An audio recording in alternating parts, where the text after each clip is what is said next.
श्रीललिता परमेश्वरी देवता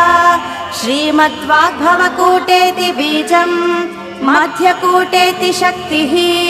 शक्तिकूटेति कीलकम् श्रीललिता महात्रिपुरसुन्दरी प्रसादसिद्धिद्वारा चिन्तितफलाव्याप्त्यर्थे जपे विनियोगः ध्यानम्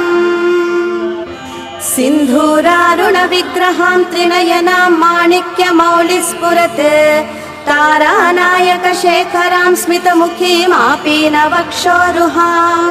पाणिभ्यामरिपूर्णरत्नचषकं रक्तोत्पलं बिभ्रतीं सौम्यां रत्नघटस्थरक्तचरणां ध्यायेत्परामम्बिकाम् अरुणां करुणां तरङ्गिताक्षीं धृतपाशाङ्कुशपुष्पबाणचापाम् अणिमादिभिरावृतां मयूखैः अहमित्येव विभावये भव